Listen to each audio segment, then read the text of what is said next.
Hi friends, my name is Alexis and today we're going to be talking about the books I read in December of 2022 and also some of my goals for 2023.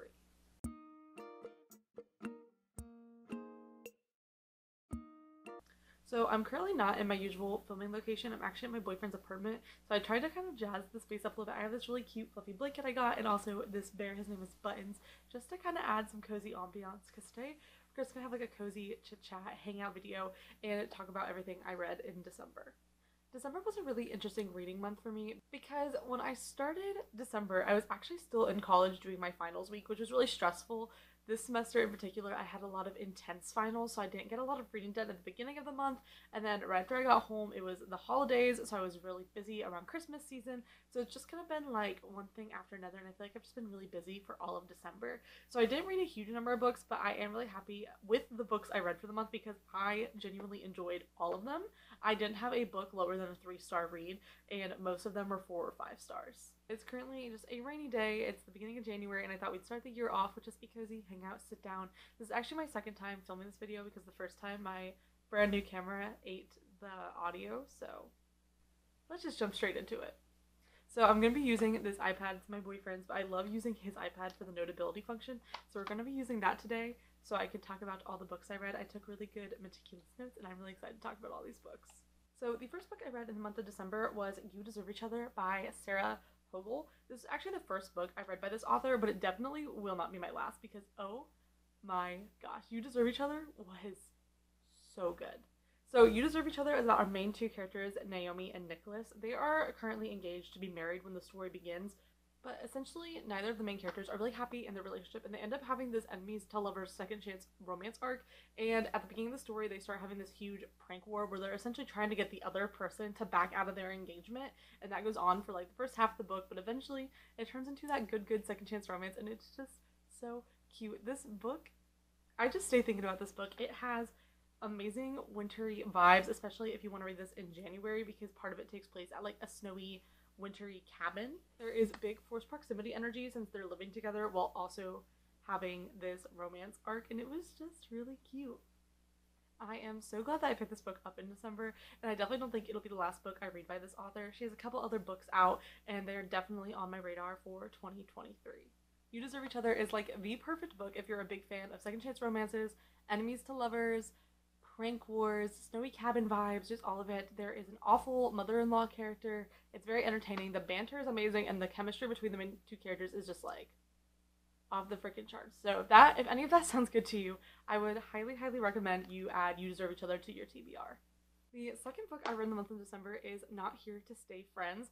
This book is from a new to me author, and oh my goodness, I wasn't even exaggerating when I said a good reading month. Pretty much every single book I read this month was like phenomenal, and this one was incredible. So Not Here to Stay Friends comes out on April 4th of this year, and it follows our main two characters, Sloane and Liam. Sloane and Liam are best friends, and they have been for like literally a decade, but Liam actually moved away when they were kids. So they've kind of had like a long distance friendship thing going for a really long time until when the book starts, our main female character, Sloane, doesn't move, but she visits him and flies out for the summer, and they kind of have like an instant like pining, oh my gosh we like each other moment. It's dual POV, so you get a lot of mutual pining between the two characters, and it is just so good. And then on top of all the romance aspects, this is also a book with a TV show setting. Essentially Liam's dad is the producer on a teen dating TV show, and they need one more girl to fill in at the last minute, so naturally our main character Sloane decides to fill in, and Liam is a PA on this show, so there's also this like mutual pining awkward moment where she's like dating a celebrity on essentially The Bachelor while her childhood best friend who she has feelings for is like watching. The tension is so good, and if you are a fan of the kissing for practice trope, which I know I am, then you should look into this book. It's so cute. Like I said, it's out on April 4th, and I cannot wait for this to be out in the world because I just think everyone's going to love it. It was such a cute and fast read. I cannot recommend it enough. And thank you so much to Get Underlined for approving me for an arc of this on NetGalley. I wasn't expecting it at all, and it was so good and definitely one of my favorite reads of 2022, so I'm really thankful that I got to read it. The next book on my list is one that I feel like just a lot of people have been talking about recently, and I'm definitely not the only booktuber who's going to be talking about this book in their December 2022 wrap-up, and that is Love Light Farms by B.K. Borison. I feel like Love Light Farms just blew up on social media in the months of November and December, which is largely why I ended up discovering it and reading it. But it was definitely, in my opinion, worth the hype. So Love Light Farms is about our main two characters, Luca and Stella. And essentially, Stella lives in this small town and she owns a rundown Christmas tree farm that's currently not doing well financially. So she decides to enter a social media competition in order to try to get like publicity and also potentially win money for the farm. And in her application, she decides to lie and say that she has a boyfriend, which she does not. And after she is picked to be in the competition, she's like, "Oh my gosh, I don't have a boyfriend." So she asks Luca, naturally her best friend of 10 years, if he will fake date her for like a week so they can win this competition. And y'all, the mutual pining in this book is so strong. They're so both clearly in love with each other, but too afraid to say anything because they've literally been friends for like a whole decade. It is so good. The vibes are immaculate, and I loved the small town energy. I loved the small town energy. There's like a phone tree, and it really just had those cozy, atmospheric small town vibes where everyone knows each other. I loved it, and it's the first in a series, so I'm really excited to pick up more books in the series in the future. And there's even a fourth book coming out in 2022, and all the follow-up books follow main characters that were featured in the first book. So this book was just really fun and really cute, and I think it's like a 400-page book, but honestly, it flew by so quickly, and I'm really glad that I decided to buy it. It actually went on sale for Black Friday for only $1 on the ebook edition, and I bought it on a whim just because I feel like everyone's been talking about it, and I am literally so glad I did because I enjoyed Love Light Farms so much. The fourth book I read was a 5 out of 5 star read, and I know I've been like raving about every book in this video because I really did have such a good reading month, but like this book is like I don't think I'll ever stop thinking about this book. And that book is When in Rome by Sarah Adams. When in Rome is another small town romance book, and oh my goodness. Oh my goodness. Oh my freaking goodness. So When in Rome follows our main two characters, Amelia and Noah. Amelia is actually a world-renowned pop star, and she crashes her car in his front yard, and her car like breaks down. And Noah, being the gentleman he is, lets her stay at his place until the car gets fixed. It is big, sunshine, and grumpy, and then also forced proximity because they're sharing this cute little cabin together. It's a small town romance, and it was so good. The main male character, Noah, owns a pie shop, and then the main female character, like I said, she's a singer, but she's trying to kind of escape for a bit. It's actually based on Roman holiday, and she goes to Rome, Kentucky, which is where the book takes place, and this book was everything I've ever wanted and more. It was only 300 pages, so it was a really fast read, but somehow this author, in those 300 pages, packed in so much pining and cute moments and tension. It was so good. The main character spends so much of the book trying not to fall in love, and the tension and pining are just unfreaking real. Even just thinking about this book, I get so smiley. It was so good. The atmosphere was incredible, and I actually recently found out that this is going to be the first in a series, so I just cannot wait to keep reading these books because it's so good. I already bought another couple books by the author to read because I loved When in Rome so much that I just know that the odds that I'm gonna like anything else this author has written is like immaculately high because When in Rome was just that good.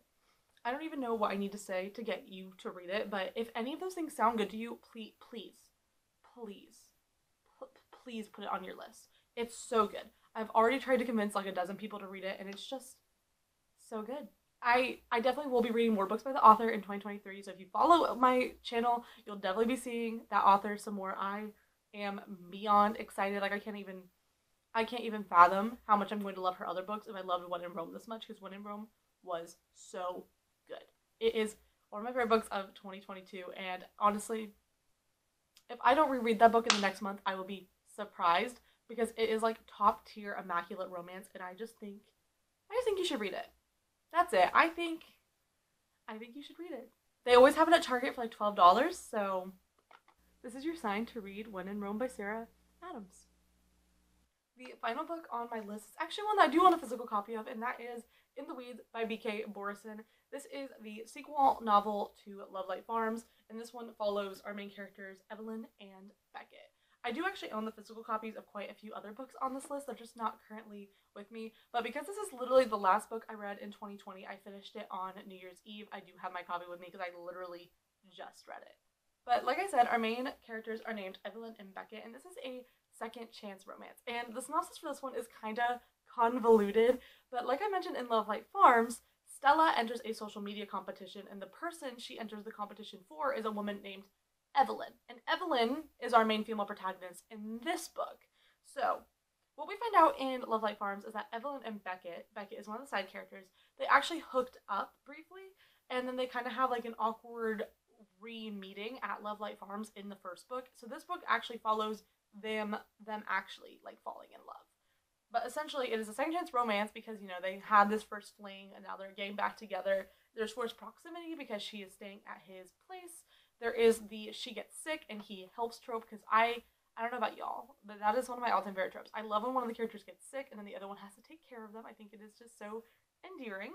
The male main character has 4 cats, and also there is male anxiety representation, which I just loved to see. This book was really fun. It was not my favorite. I definitely enjoyed Love Light Farms more. I only gave this one 3.5 stars, but so much of that I think was honestly my fault. I had a hard time getting invested in the characters, and I just wasn't really emotionally connected to them. I'm not sure why exactly. I'm not sure if it's just because I've been so busy or like what's been going on, but I just didn't, like, I didn't cry. I didn't swoon. I enjoyed the story and I thought it was really well written, but I just didn't feel the emotional connection that really makes a book just like mean a lot to me. So I definitely do think I will keep continuing on with the series. I just don't think that In the Weeds is going to be my favorite book of the series.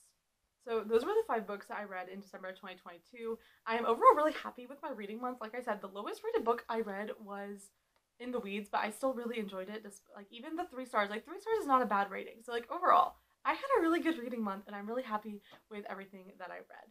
So now we're just going to chit chat and talk about 2023.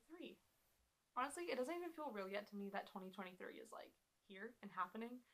I feel like I say that every year, though. I feel like everyone says that every year. But 2022 was honestly one of the best years I have had in a really long time, if ever, maybe. So I'm really looking forward to 2023 and what it'll bring for me. I don't have a lot of goals, but I do have a few, especially bookish ones.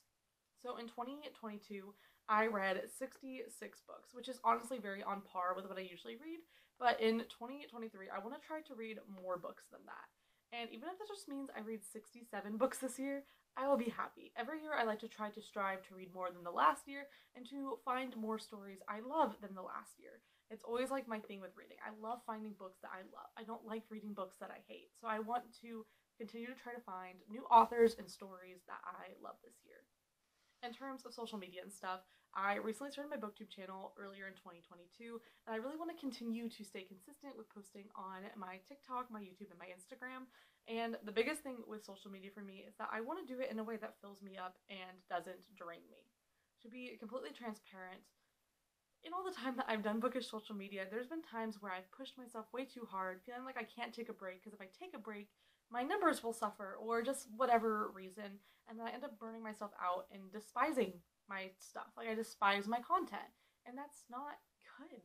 So one of my biggest goals in 2023 is honestly kind of vague, and that's just that I want to continue pursuing my passions in a way that's not going to burn me out. And I don't know exactly what that means yet, but I think in December I had a really good time on my winter break so far, working on content in a way that wasn't burning me out. So now it's just about learning how to balance that on top of school and work and just everything else. But that's one of my biggest goals because I'm really tired of burning myself out by striving and having these really insanely high standards that are just completely unrealistic.